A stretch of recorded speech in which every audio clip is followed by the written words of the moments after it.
Merenungkan firman Tuhan bersama-sama. Mari kita berdoa. Tuhan, kami menundukkan kepala kami dengan penuh kerendahan hati, karena kami sadar bahwa jikalau Engkau tidak menolong kami, jikalau Engkau tidak berbelas kasihan atas hidup kami, maka kami akan membawa hidup kami ke dalam kesia-siaan, bahkan kami akan membawa hidup kami ke dalam kebinasaan. Karena itu berbelas kasihanlah kepada kami satu kali lagi pada kesempatan ini, dengan berkenan berbicara kepada kami melalui firman-Mu, supaya kami yang mungkin telah kehilangan arah dari hidup kami mendapatkan kembali petunjuk yang baik untuk kami hidup di jalan Tuhan.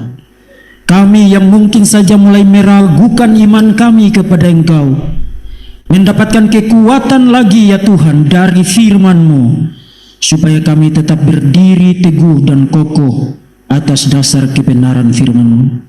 Kami yang mungkin telah diombang-ambingkan oleh berbagai macam kekhawatiran hidup ini, melalui firman-Mu kami dihibur satu kali lagi, dan kami dibawa kembali kepada Tuhan, berpegang kepada pengharapan yang teguh atas dasar firman-Mu. Tuhan, hamba-Mu yang berbicara atas nama-Mu, kiranya Engkau boleh mengurapi hamba-Mu, memakai hamba-Mu, kuat kuasa daripada Roh-Mu yang kudus melingkupi hamba-Mu, memenuhi hamba-Mu, dan berbicara melalui hamba-Mu untuk boleh mengajar umat-Mu dengan firman-Mu. Dan kami sekalian, kiranya Engkau boleh memberi kami telinga yang baik, telinga seorang murid, mau mendengarkan firman Tuhan, dan hati kami dilembutkan oleh Tuhan untuk boleh menerimanya sebagai kebenaran, dan pada waktunya Tuhan memberi kami kuasa untuk menghidupi firman itu di dalam hidup kami tiap-tiap hari. Hadirlah di sini ya Tuhan, berkatilah kami dan berbicaralah kepada kami, sebab kami murid-murid-Mu telah siap untuk mendengar. Dalam nama Bapa, Anak, dan Roh Kudus kami sudah berdoa. Amin. Salam. Salam. Ya, kita akan membaca firman Tuhan dari 1 Korintus pasal yang ke-15 ayat yang ke-58, ayat yang terakhir. Ini pasal yang bisa dibilang pasal terpanjang di dalam seluruh surat Korintus. Kita baca satu ayat saja, ayatnya yang terakhir, 1 Korintus 15 ayat yang ke-58. Karena itu saudara-saudaraku yang terkasih, berdirilah teguh, jangan goyah, dan giatlah selalu dalam pekerjaan Tuhan, sebab kamu tahu bahwa dalam persekutuan dengan Tuhan, jerih payahmu tidak sia-sia. Saudara yang terkasih, kalau saudara ditanya oleh orang-orang yang tidak percaya kepada Tuhan, pada saat saudara ada di dalam satu pertemuan, atau saudara ada di dalam satu perbincangan dengan orang-orang yang tidak mengenal Tuhan atau belum percaya kepada Tuhan, kemudian orang itu sangat ingin tahu tentang alasan saudara menjadi Kristen, dan dia mendekati saudara, kemudian dia bilang kepada saudara, coba kasih tahu saya satu saja alasan, saya tidak punya cukup banyak waktu, satu saja alasan kenapa Anda Kristen. Kenapa Anda tidak menganut agama Buddha? Kenapa Anda tidak menjadi seorang Hindu? Kenapa Anda bukan Muslim? Kenapa Anda bukan agnostik? Agnostik berarti orang yang tidak yakin apakah Tuhan ada atau tidak ada. Atau kenapa Anda bukan seorang ateis? Ateis berarti orang yang percaya bahwa Tuhan tidak ada. Kenapa Anda Kristen? Nah, saya orang yang sibuk. Saya hanya butuh satu jawaban yang singkat sekali. Kasih tahu saya, kenapa saudara Kristen? Saudara, itu pertanyaan yang paling penting di dalam hidup ini. Kalau dari awal kita hidup, lahir di dalam dunia ini, sampai kita remaja, sampai kita pemuda, sampai kita menikah, sampai kita punya anak, sampai kita lanjut usia, bahkan sampai kita mendekati hendak menutup mata untuk selama-lamanya. Tapi kalau saudara tidak bisa menjawab pertanyaan itu, saudara sedang ada di dalam masalah terbesar di dalam hidup ini. Kalau saudara tidak pernah tahu, atau kepada saudara tidak pernah diajarkan atau tidak pernah dikasih tahu why you are a Christian, kenapa engkau seorang Kristen, betapa memprihatinkannya hidup saudara. Even saudara ada di gereja, saudara jangan pikir orang-orang yang duduk tiap minggu di gereja, kalau ditanya kenapa kamu Kristen, mereka akan memberikan jawaban yang sangat cepat, dengan sangat yakin dan akurat. Saudara jangan pikir begitu.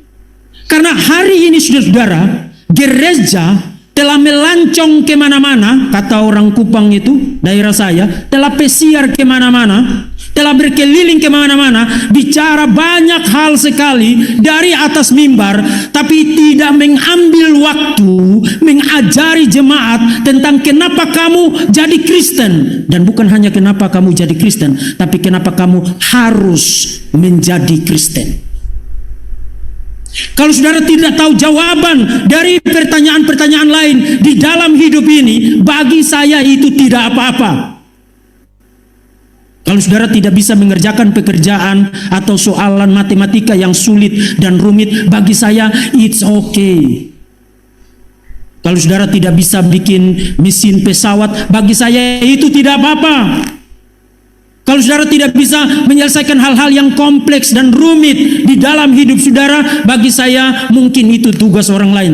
Tapi setiap orang, apalagi setiap orang Kristen yang ada di gereja, mengaku diri sebagai orang Kristen, memiliki identity card-nya itu tertulis di situ Christian, dia harus bisa menjawab pertanyaan ini. Kenapa saudara Kristen dan kenapa saudara harus menjadi Kristen? Nah, kalau saudara ditanya demikian dan orang yang mengajukan pertanyaan itu mengatakan kepada saudara, saya tidak punya banyak waktu, saya butuh jawaban yang sangat singkat sekali, saudara akan jawab apa? Apalagi kalau orangnya cukup nakal, cukup ngeyel, kemudian dia bilang begini, tidak usah panjang-panjang, saya hanya butuh 1, 2, atau bahkan maksimal 3 kata. Kenapa kamu Kristen? Apakah saudara bisa jawab? Ada yang bisa jawab? Kenapa saudara Kristen? Kenapa saudara tidak keluar dari sini dan pergi ke pura? Kenapa saudara tidak keluar ke sini dan pergi ke candi? Kenapa saudara tidak pergi ke sini, kemudian pergi di pinggir laut, kemudian membawa sesajen dan bersujud-sujud di sana? Kenapa saudara tidak keluar dari sini, pergi ke diskotik atau pergi ke tempat-tempat hiburan, tempat-tempat kesenangan, menjual diri atau menghabiskan hidup saudara di dalam kesenangan, di dalam kesia-siaan? Kenapa saudara menjadi Kristen? Why? Saudara, jawabannya sebenarnya tidak panjang. Kalau orang itu hanya butuh 1, 2, 3 kata atau 4 kata, saudara bisa kasih itu. Saudara tahu jawabannya apa? Kalau orang bertanya, kenapa saudara jadi Kristen, dan dia hanya butuh 2 kata, 3 kata, 4 kata, saudara harus menjawab, kebangkitan Tuhan Yesus Kristus. Itu jawabannya. Dan saya malam ini akan kasih tahu saudara, kenapa kebangkitan Yesus, bahkan jantung, merupakan pusat dari identitas kita sebagai orang Kristen.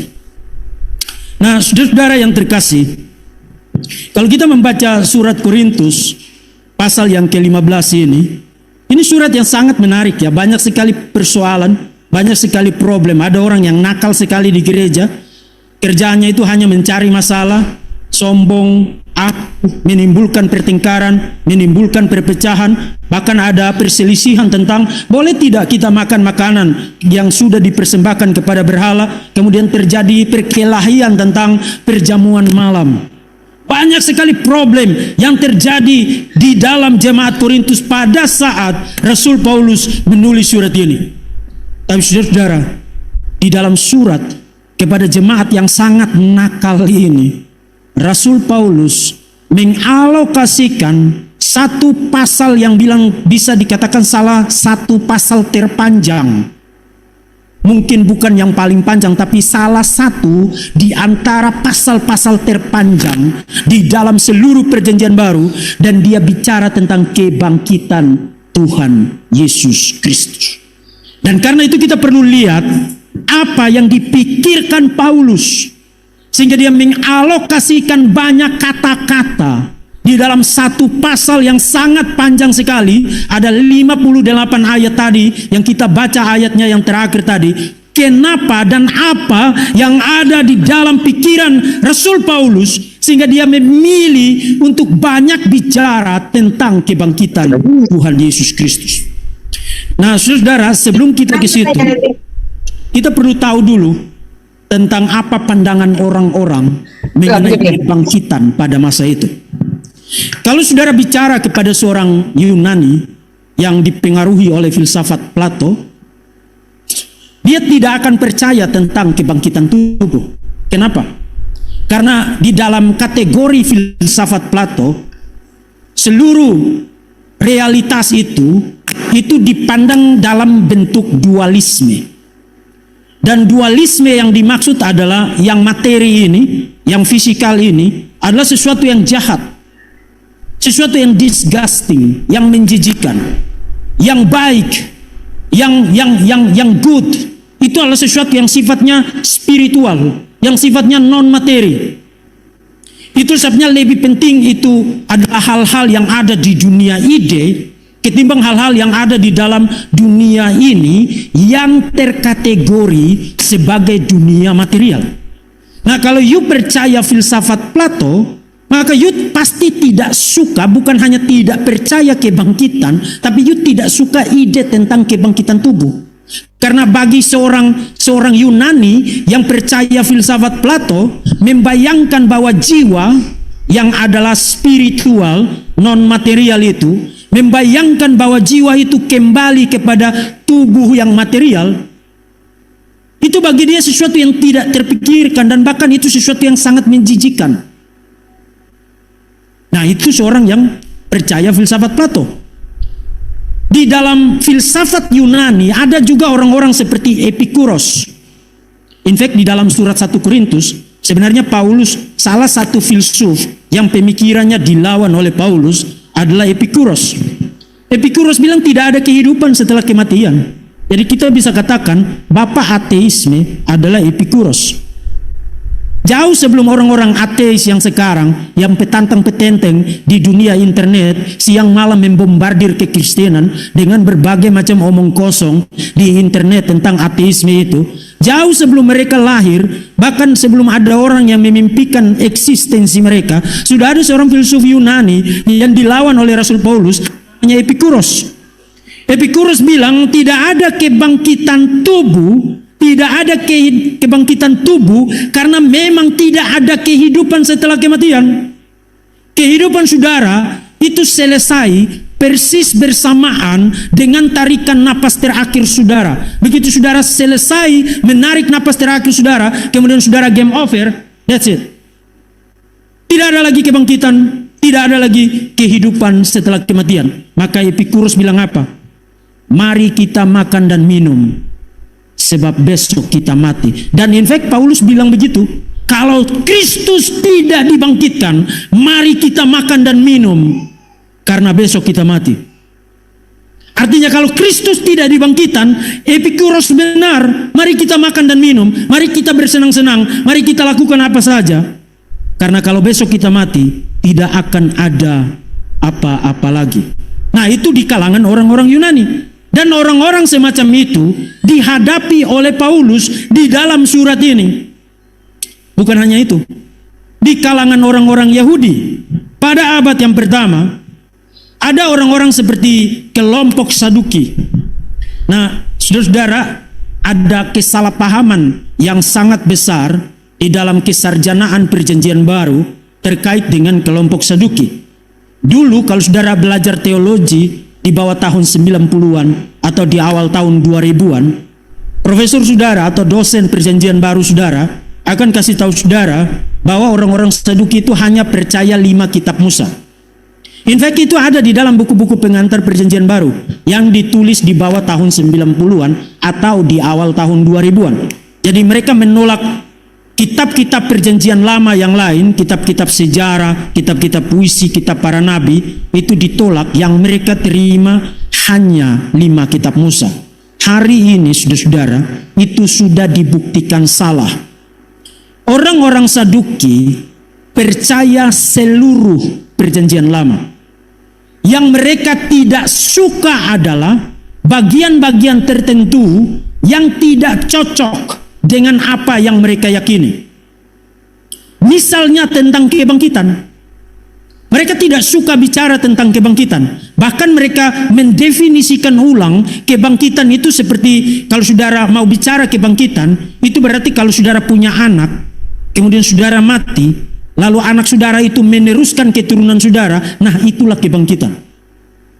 Jadi mereka menggunakan istilah kebangkitan, tapi mereka meredefinisi itu, mendefinisikan ulang kebangkitan itu menjadi semacam saudara meneruskan keturunan. Jadi kalau saudara punya anak, 2 orang, 3 orang, maka meskipun saudara mati, saudara bangkit, saudara hidup di dalam anak-anak saudara. Nah itu bukan konsep kebangkitan yang diajarkan di dalam Alkitab. Itu orang-orang Saduki, orang-orang Farisi, kelompok yang major pada abad pertama, pada masa Tuhan Yesus Kristus. Mereka percaya kebangkitan, percaya. Percaya kebangkitan tubuh, percaya. Yang mereka tidak percaya adalah kebangkitan itu terjadi sekarang. Misalnya kalau saudara baca Yohanes pasal yang ke-11, waktu Yesus bicara dengan saudara perempuan dari Lazarus yang sudah mati itu, kemudian Yesus bilang, akulah kebangkitan dan hidup. Barang siapa yang percaya kepadaku akan hidup walaupun dia sudah mati. Kemudian dia tanya kepada saudara perempuan Lazarus, percayakah engkau? Kemudian saudara perempuannya bilang apa? Ya, saya percaya, tapi nanti. Jadi kebangkitan itu tidak terjadi sekarang, kebangkitan itu baru terjadi di masa depan. Nah saudara, di tengah-tengah hiruk pikuk pandangan, berbagai macam pandangan, ada yang menolak, ada yang setuju dengan kategori-kategori seperti tadi. Di tengah-tengah hiruk pikuk semacam itu, Paulus bicara tentang kebangkitan Yesus. Bukan hanya kebangkitan secara spiritual, tapi kebangkitan secara fisik. Bukan kebangkitan yang terjadi nanti, tapi kebangkitan yang sudah terjadi. Dan kebangkitan itu diawali dengan kebangkitan Tuhan Yesus Kristus. Jadi pada waktu Paulus menulis surat ini, Paulus sedang memikirkan satu tema, satu ide, satu doktrin yang harus dia kasih tahu kepada jemaat di Korintus, menegaskan kepada mereka bahwa pusat, jantung, inti dari imanmu sebagai orang Kristen terletak atas doktrin ini, kebangkitan Tuhan Yesus Kristus. Dan itulah sebabnya saudara-saudara, di ayat yang ke-14 dan seterusnya, kalau saudara baca di situ, Paulus bilang, andai kata Kristus tidak dibangkitkan, maka sia-sialah kamu menjadi percaya, dan kami terbukti sebagai para pendusta.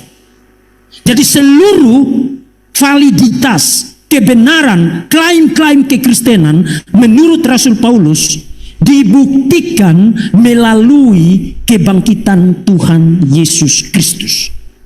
Itu sebabnya tadi saya katakan, kalau saudara ditanya kenapa saudara harus jadi Kristen, kenapa saudara menjadi Kristen, dan orangnya hanya butuh jawaban yang singkat, apa jawaban saudara? Kenapa saudara jadi Kristen? Saudara harus menjawab, karena Tuhan Yesus bangkit tubuhnya dari kematian. Nah, di tengah-tengah zaman yang sekarang, kalau saudara jawab begitu memang tidak menyelesaikan masalah, malah menimbulkan masalah baru, dan bukan hanya masalah baru, masalah yang lebih besar.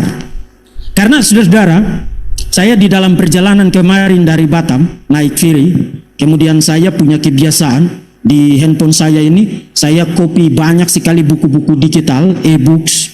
Jadi di kapal itu 2 jam itu saya gunakan untuk membaca, dan saya membaca satu buku yang baru diterbitkan tahun 2023. Dan buku itu berjudul The Great Dechurching.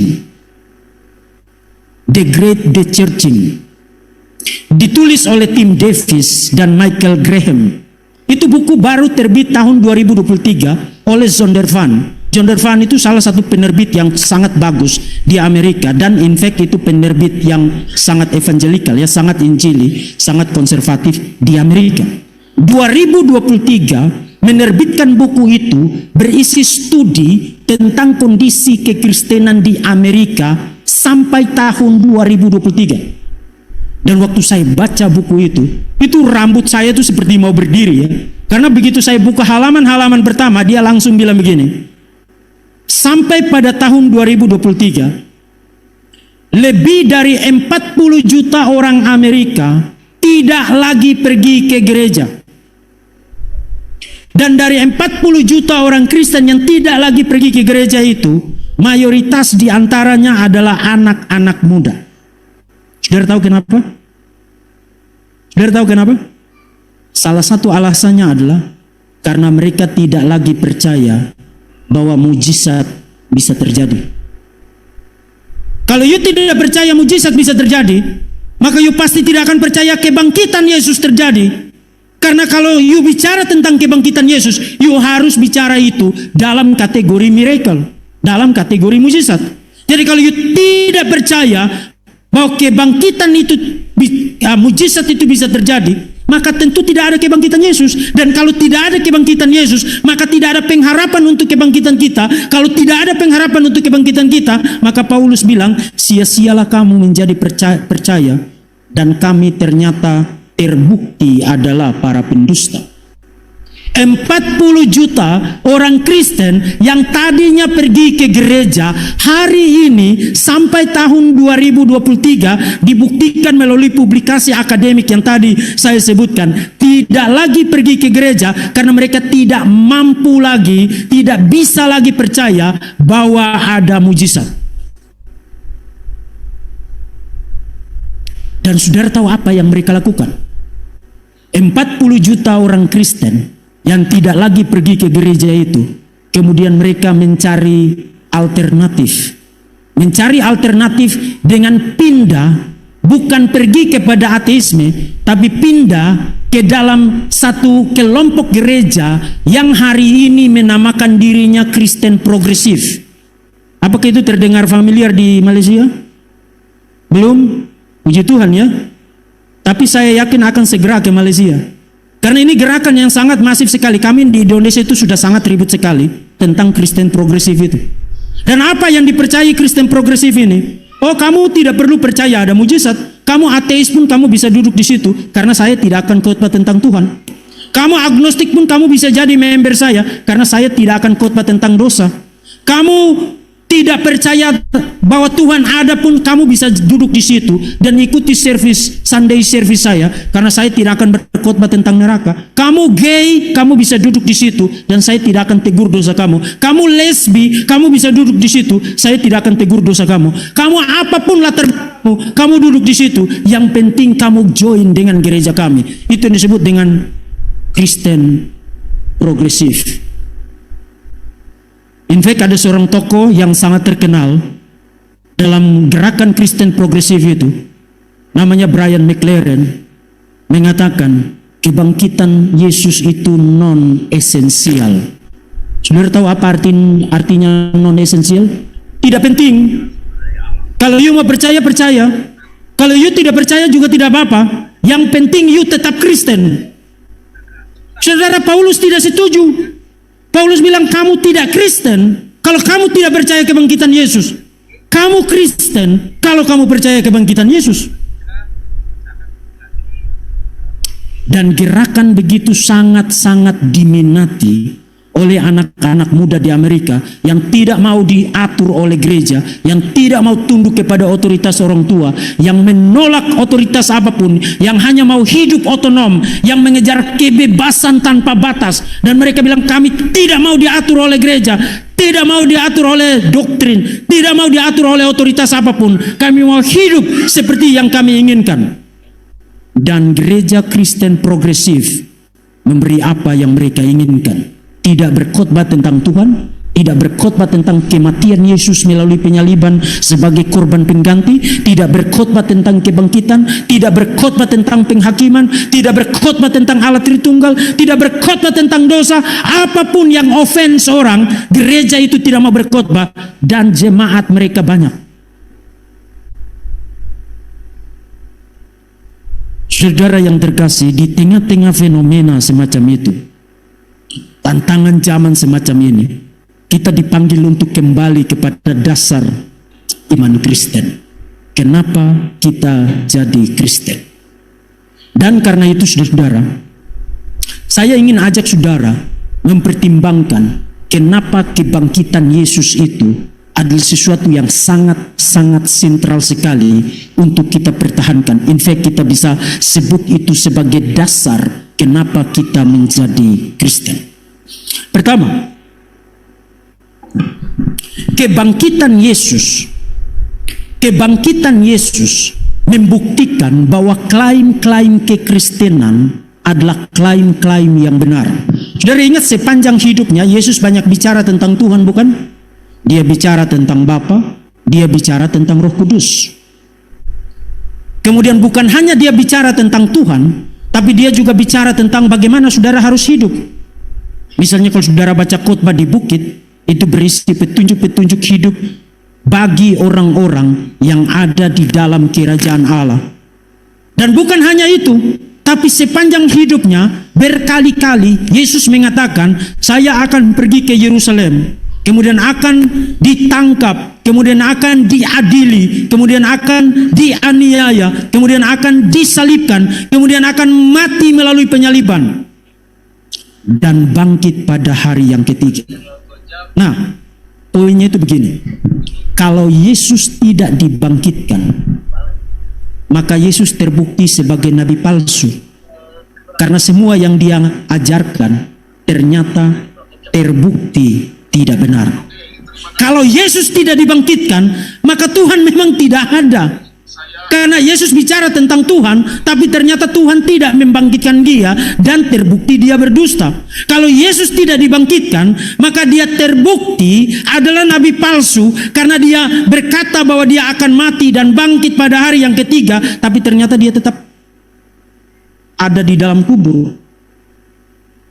Jadi kebangkitan Yesus memvindikasi, membenarkan seluruh klaim-klaimnya. Klaim tentang Tuhan, klaim tentang apa yang terjadi dalam hidupnya, termasuk klaim tentang kehidupan kekal yang didasarkan atas pencapaian misi penebusannya, yang klimaksnya adalah penderitaan, penyaliban, kematian, dan kebangkitannya. Kebangkitan Yesus memvindikasi semua klaim-klaim kekristenan. Tanpa kebangkitan Yesus, semua itu hanya omong kosong. Tapi karena Kristus dibangkitkan, maka semua ajaran Yesus, klaim-klaim Yesus selama dia hidup, terbukti sebagai klaim-klaim yang benar. Karena untuk bangkit dari kematian, Alkitab mengatakan dia dibangkitkan oleh Bapa. Nah, kalau dia dibangkitkan oleh Bapa, itu membuktikan Bapa setuju dengan apa yang diajarkan oleh Yesus. Kalau Bapa setuju dengan apa yang diajarkan oleh Yesus dan Yesus bangkit dari kematian, maka itu membuktikan bahwa semua yang diajarkan oleh Tuhan Yesus adalah ajaran-ajaran yang memang benar. Jadi kebangkitan Yesus satu kali lagi membuktikan klaim-klaim ajaran Tuhan Yesus. Tapi bukan hanya itu. Kebangkitan Yesus menempatkan Yesus pada posisi paling unik, posisi paling khusus dibandingkan dengan semua pendiri agama di dalam dunia ini. Saudara, semua pendiri agama di dalam dunia ini, mungkin saudara tidak akan bisa lagi spot di mana kuburnya, tapi saya bisa pastikan kepada saudara, mereka tidak bangkit dari kematian. Yes. Satu kali lagi, semua pendiri agama di dalam dunia ini, mungkin kita tidak bisa locate di mana persisnya kubur mereka karena persoalan panjangnya sejarah, keterpisahan waktu antara kita dengan mereka. Tapi saya bisa pastikan mereka tidak bangkit dari kematian. Buddha tetap ada di dalam kuburnya. Siddhartha Gautama tetap ada di dalam kuburnya, Muhammad tetap ada di dalam kuburnya, Konfusius tetap ada di dalam kuburnya, semua pendiri agama, Moses tetap ada di dalam kuburnya. Semua pendiri agama yang great, yang agung, yang besar, mengajarkan hal-hal yang mungkin baik bagi society, tapi satu hal yang pasti, fakta yang tidak mungkin bisa dibantah, mereka tetap ada di dalam kubur. Yesus bangkit dari kematian. Kebangkitan Yesus menempatkan Yesus pada kategori yang unik. Kamu tidak bisa menyamakan Yesus dengan Siddhartha Gautama. Kamu tidak bisa menyamakan Yesus dengan Muhammad. Kamu tidak bisa menyamakan Yesus dengan Konfusius. Kamu tidak bisa menyamakan Yesus dengan Musa. Yesus greater, lebih besar dari mereka semua karena dia bangkit dari kematian. That's why kenapa saudara harus jadi Kristen. Saudara tidak mengikuti orang mati yang tubuhnya terpenjara di dalam kubur. Saudara mengikuti Tuhan yang bangkit dari kematian. Itu yang kedua. Yang ketiga, kenapa kebangkitan Kristus itu merupakan sesuatu yang sangat sentral di dalam identitas kita sebagai orang Kristen? Karena kebangkitan Kristus memberi kita alasan bahwa iman kita kepada Kristus layak dipertahankan. Satu kali lagi, kebangkitan Kristus memberi kita alasan bahwa iman kita kepada Kristus, identitas kita sebagai orang Kristen layak dipertahankan. Oh saudara-saudara, kalau saudara hari ini minta saya bikin satu sesi lecture, kuliah tentang bagaimana para martir sepanjang sejarah itu mengorbankan segala sesuatunya untuk iman mereka kepada Kristus, saya tidak perlu persiapan. Saya bisa bikin lecture ini sekarang. Saya bisa cerita dari A sampai Z, kutip dari sana sampai sini, dan saudara akan ternganga-nganga melihat bagaimana orang-orang Kristen bukan hanya mengorbankan uang mereka, bukan hanya mengorbankan waktu mereka, bukan hanya mengorbankan tenaga mereka, tapi bahkan memberi tubuh mereka dicabik-cabik oleh binatang-binatang buas. Karena mereka tidak mau menyangkal iman kepada Tuhan Yesus Kristus. Ignatius of Antioquia, anak saya yang bungsu, itu saya kasih nama Ignatius Javas Nararia. Jadi nama depannya itu Ignatius. Karena tahun 2008 saya riset khusus tentang Ignatius of Antioquia. Dia seorang bishop, seorang pemimpin gereja dari Syria, hidup pada awal abad yang kedua, dibawa ke Roma untuk dibunuh oleh Kaisar Trajanus karena dia tidak mau menyangkal imannya kepada Tuhan Yesus. Dan di dalam perjalanan itu dia menulis 7 surat. Sampai sekarang saudara masih bisa baca suratnya secara online. 7 surat Ignatius of Antioch, Ignatius dari Antioquia. Dan kepada surat kepada jemaat di Roma dia bilang begini. Jadi pada masa itu kalau kamu Kristen tidak mau menyangkal Yesus, pemerintah Romawi itu sudah menyediakan satu gelanggang, satu tempat semacam gelanggang olahraga begitu. Kamu ditaruh di tengah, lalu mereka akan lepaskan singa-singa dan kamu berkelahi dengan singa-singa, kemudian kamu dicabik-cabik sampai dengan mati. Dan di dalam perjalanannya dari Syria ke Roma untuk dihukum mati pada masa Kaisar Trajanus, Ignatius menulis salah satu suratnya kepada jemaat di Roma. Dan dia bilang begini, kalau nanti saya dilemparkan ke dalam kandang binatang buas itu, jangan lakukan apapun untuk menolong saya. Biarkan saya masuk ke dalam kandang itu dan berkelahi dengan binatang-binatang buas itu. Karena pada setiap cabikan tubuh saya akan tertulis nama Yesus di sana. Polikarpus dari Smyrna, pada waktu dia mau dibakar hidup-hidup, dia bilang 86 tahun aku melayani Kristus, Tuhan dan Rajaku, dan belum pernah satu kali pun dia mengecewakan aku. Bagaimana mungkin aku menyangkal dia satu-satunya Tuhan dan Rajaku? Dan selesai dia berkata begitu, api dikobarkan dan dia dibakar hidup-hidup, mati sebagai martir. Why? Kenapa orang-orang besar yang punya masa depan yang gemilang, punya jabatan yang tinggi, punya kedudukan yang sangat besar, mengorbankan semua itu tanpa berpikir panjang? Mereka tidak mau menyangkal iman mereka. Why? Karena kebangkitan Yesus memberi dasar bahwa iman kita kepada Dia layak dipertahankan at any cost, dengan harga apa saja. Kita masih cukup nyaman hari ini. Kita duduk di ruangan yang aman, tempat yang terang, ber-AC, kita tidak kepanasan, dan kita masih menikmati persekutuan tanpa gangguan sama sekali. Tapi mungkin satu kali kelak Tuhan akan mengizinkan persekusi.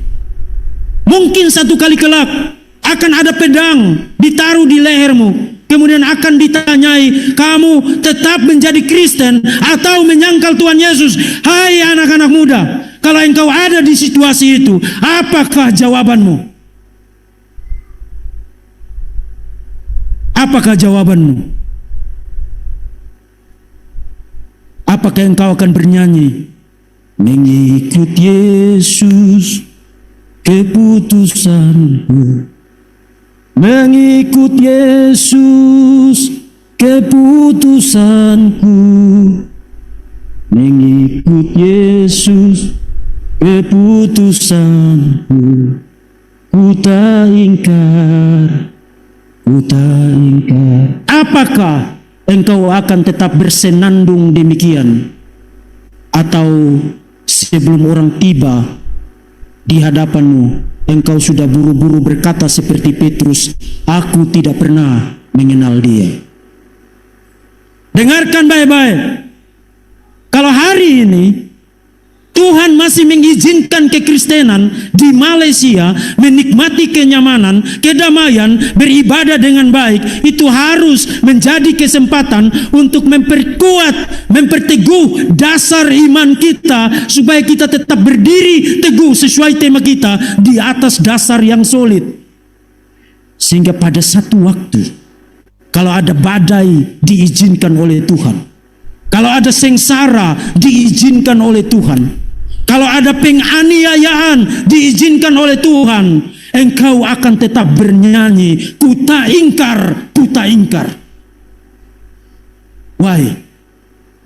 Karena kebangkitan Tuhan Yesus Kristus.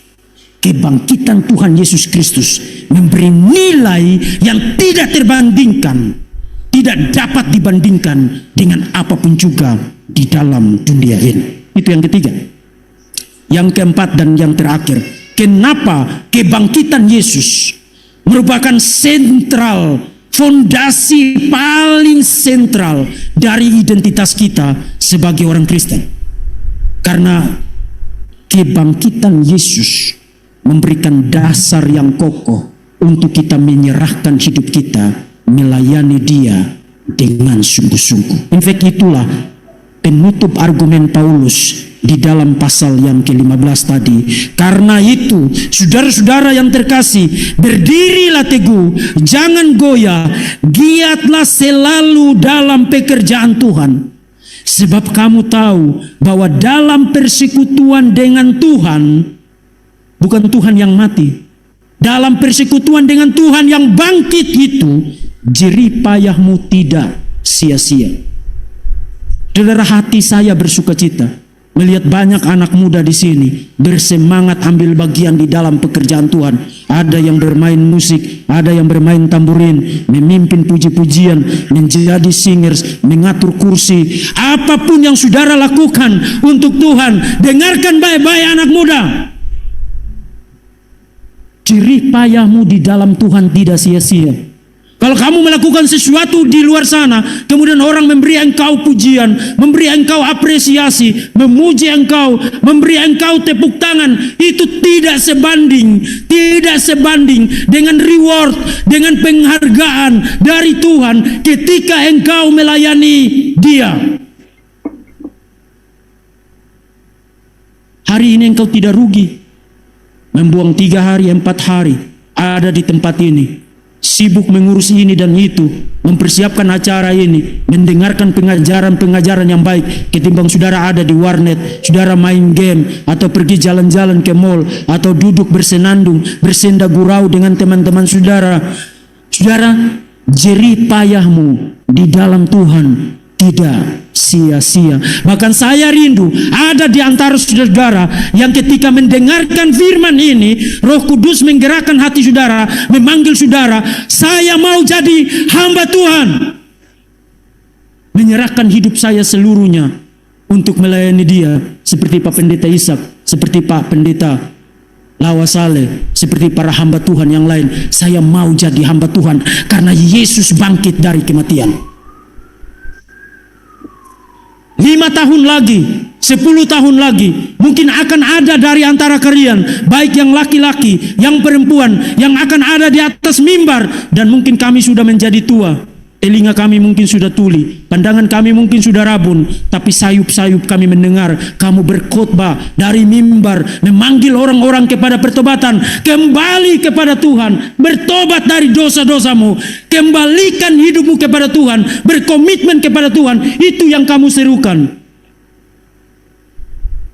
Kemudian kami akan melipat tangan dan berkata kepada Tuhan, terima kasih Tuhan Yesus, karena pernah ada satu masa panggilan itu diberikan dan ada yang meresponsi, dan sekarang Injil terus dikabarkan, Injil terus dikabarkan.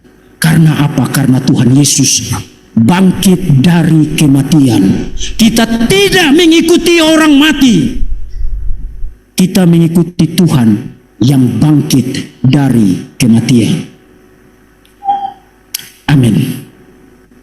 Mari kita berdoa. Tuhan Yesus, kami bersyukur karena meskipun kami bukan orang-orang yang besar, meskipun kami bukan orang-orang yang terpandang, meskipun kami mungkin bukan orang-orang dengan status sosial yang tinggi, dengan jabatan yang besar, tapi kami bersyukur karena pada kesempatan yang sederhana ini, Tuhan boleh berkenan berbicara kepada kami, menyampaikan isi hati-Mu kepada kami, mengajari kami tentang dasar yang kokoh dan teguh dan yang kuat mengenai iman kami. Kami yang mungkin selama ini tidak pernah tahu kenapa kami jadi Kristen, sekarang kami tahu kenapa kami jadi Kristen. Kami jadi Kristen karena Tuhan Yesus bangkit dari kematian. Kami yang mungkin selama ini berpikir akan meninggalkan kekristenan, hari ini kami tidak akan lagi pernah berpikir untuk meninggalkan kekristenan.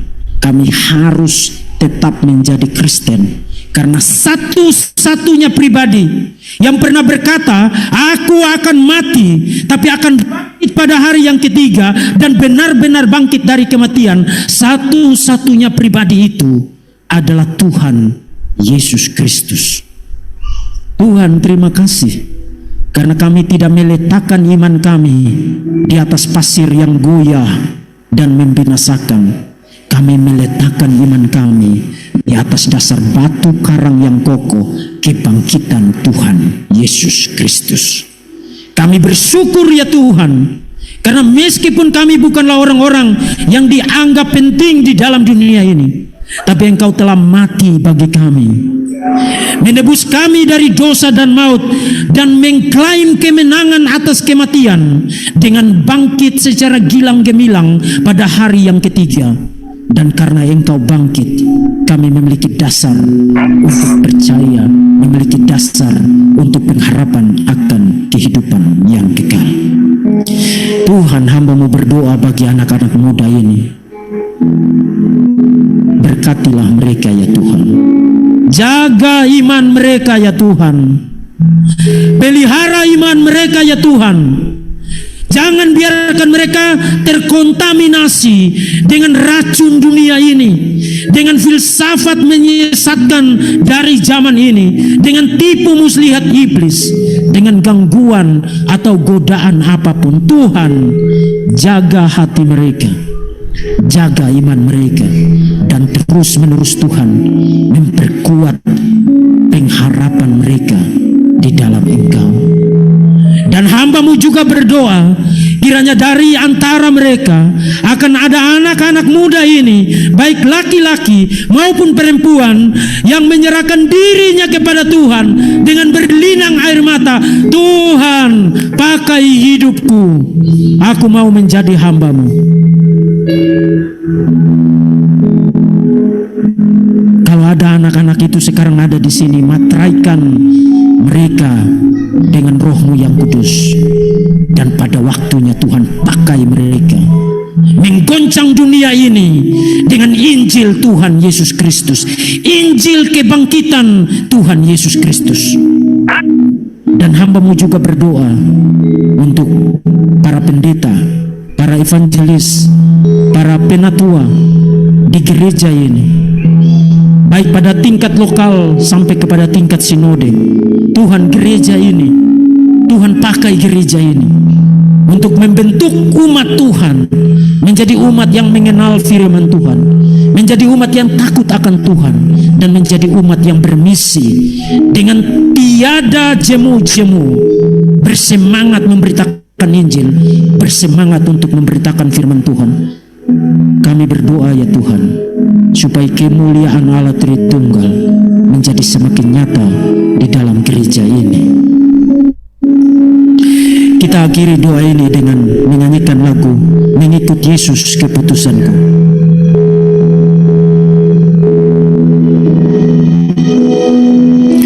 Mengikut Yesus. Saya undang semua berdiri. Mengikut Yesus keputusanku. Mengikut Yesus keputusanku. Ku tak ingkar, ku tak ingkar. Satu kali lagi. Mengikut Yesus keputusanku. Mengikut Yesus keputusanku. Mengikut Yesus keputusanku. Ku tak ingkar, ku tak ingkar. Satu kali lagi. Mengikut Yesus keputusanku. Mengikut Yesus keputusanku. Mengikut Yesus keputusanku. Ku tak ingkar, ku tak ingkar. Tuhan mendengarkan janji-Mu, dan kiranya janji itu dimateraikan dengan kuat kuasa Allah Bapa di dalam anak tunggalnya Yesus Kristus, dan dengan pertolongan persekutuan Roh-Nya yang